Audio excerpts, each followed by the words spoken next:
Hello, this is RMC, Retro Mod Muscle Car.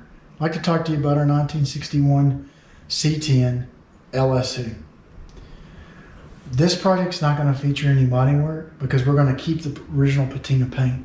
We will, however, make some modifications to the cab, which will include shaving the firewall. We'll create some custom panels to do that. We're going to shoot it in a satin black, but we are going to leave this piece up here alone and untouched with the original patina to keep the original assembly line markings. The other modifications we'll have to do is replace the floor pans. The windshield seal failed and allowed some moisture, so both the upper left and right floor pans will have to be replaced, and we'll be doing so with AMD Auto Metal Direct. The other thing is we're looking at restoring the window glass, the vent window glass, but because of the way that the frames are made or how they deal with the elements, they may have some pitting that we may have to do another option, which may include using a single pane of glass on that. That is pretty much it on the cab itself. These trucks from 60 to 63 use an X frame, which was not that desirable because it used torsion bars. So there's not a whole lot of aftermarket parts for it. So we've chose to use an aftermarket frame, and we've gone with the Roadster shop. Roadster shop has killer frames. I'm sure a lot of you guys have heard of their chassis and what have you. The other thing is that this particular Roadster shop frame is a slammed frame, which will use airbags. It'll allow the vehicle to ride at ride height and look like it's tucking wheels. So it'll be much lower than OEM, and it'll have a great ride. It'll also allow us to use their Ford 9 rear end setup for the amount of power that we're putting out with our powertrain. We're hoping it'll be in excess of 600 horses to the rear wheels. Now, speaking of powertrains, we've purchased this 383 from Speeding Performance. It's a 383 Extreme. It has an Extreme package, which is 450 horses, 450 pounds of torque. We've added a Holley Super Sniper kit to that for having a great drivability as far as cold startups. Getting as much gas mileage as we can. We'll keep our foot out of it.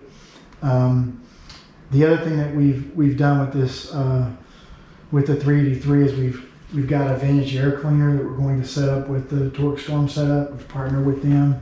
We're going to use V-belts so that it keeps that nostalgic look of what could be period correct in 1961.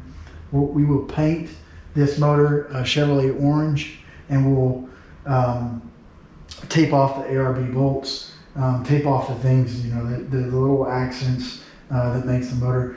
We will not be using a mechanical fuel pump, of course, because it's going to require 55 to 60 pounds of fuel pressure. So we'll keep our sanding AC compressor down here.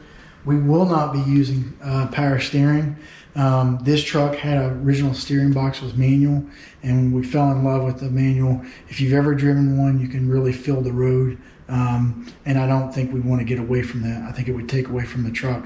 And also, if you use a late model steering pump, that takes away from the truck because it looks out of place. No matter what you do to kind of put it in there or put it in place, it's still, there's no way it could be considered period correct for the time, right?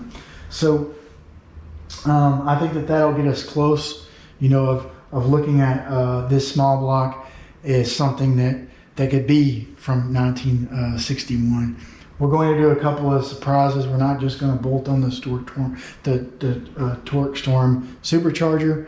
We're going to do a couple of small little enhancements that hopefully it'll add to it some simple details that'll give it that kind of wow overlook feel.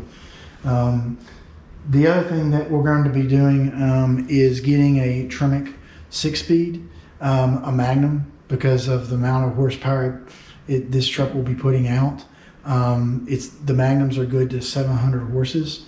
So once we get the frame, should be early March, we'll be taking some measurements and ensuring that this truck hump will clear our transmission. This truck has a high hump, and it meaning that it was 3 on the tree with a standard.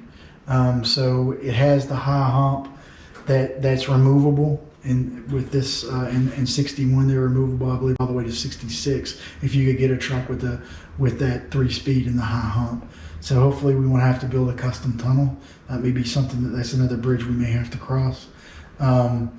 We will be using shot wheels, and the wheels will be 20s in the front, 20 by 9s most likely. In the rear, there'll be 22s by 12s. So we have plenty of meat to put on the pavement for this 383 that has a TorqStorm SuperCharger. And we're going to be walking you guys through it. So if you have any questions or suggestions, please feel free to reach out to us at www.RestroMyMuscleCar.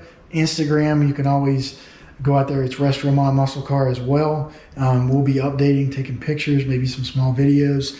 And that probably be the first place where we do that, and then we'll add on and use YouTube as far as anything lengthier than what Instagram allows. But I really look forward to this project and this series. Look forward to speaking with all of you. Have a great day. Bye.